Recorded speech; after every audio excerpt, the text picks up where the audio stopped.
Hey guys, Zeddy here from Dilleen Property, and today I'm doing a little video about a question that someone asked me the other day.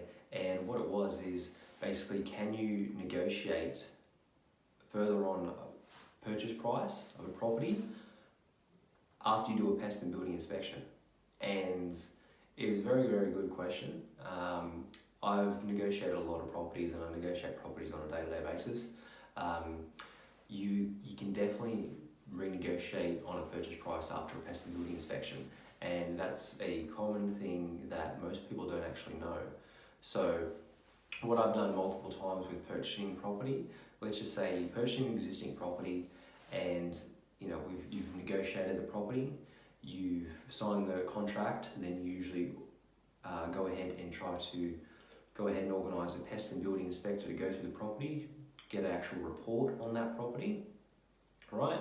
And then usually you'll get it the next day or that night, and basically it'll list you all the issues, or if there's any issues with the property, inside out, cosmetic stuff. This can be as little as things like cracked tiles, moisture damage. That's always a common thing that we find with existing properties. Moisture damage underneath the kitchen, wet areas and all that kind of stuff.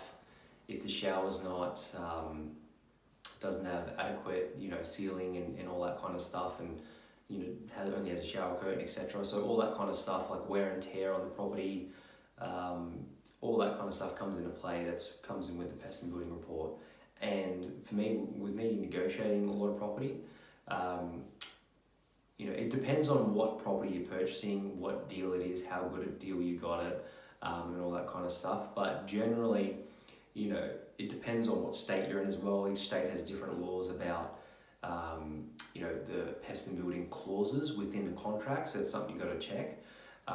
Depending on what state you're in, I buy a lot of properties at the moment in Queensland, and basically within a sales contract you can negotiate a pest and building clause, so you can have it for 7 days, 14 days, 21 days, etc., or however long that you put the negotiation in there for. Same with the finance clause, but stick with pest and building. Say you get the pest and building, and then there's a few things wrong with the property, you can actually go back and this is where you have to have the right solicitor, the right experience and all that kind of stuff. But you can basically go back with a detailed report and list some things that basically say that you're not happy, even if you are still going to purchase it. You can say that you're not happy with that, with a few things, and you could go back to with the help of the right solicitor, of course. You can go back, and the solicitor can actually help fight for. They can ask for actual, if the sellers will be willing to fix some of the issues with the property, maybe cracked tiles or whatever it is, and cosmetic stuff if it's small. Could be big as well. Just depends on the property, of course. But they'll basically, your solicitor can actually go back to the seller solicitor, and they'll say, look, we'll require, we'll continue to purchase property if X, Y, Z is fixed. Or you can actually say, if you're not going to go ahead and actually fix that stuff, then we'll require a price reduction of $2,000, $3,000, could be $500, $750, whatever it is, depending on the actual what stuff is actually wrong with the property. And it's very surprising, which a lot of the times actually that they'll actually come back and actually accept it. So, and they'll actually give you a price reduction. So it really comes down to, as I said, what property you're purchasing, what solicitor you have to actually help you do that, help you negotiate it. So it all comes down to experience and what property you purchase and how you purchase it and what kind of deal it is. They have every right to just say, not a chance. If it's an amazing deal, and if they know you're getting a bargain from the get-go, and they're selling it below comparable sales, they have every right to just say no. And it's up to you at the end of the day whether you're going to continue going ahead with the property. With me purchasing a lot of property, in my experience, if it's a couple $100 worth or a couple $1,000 worth, you have to always look at the big picture.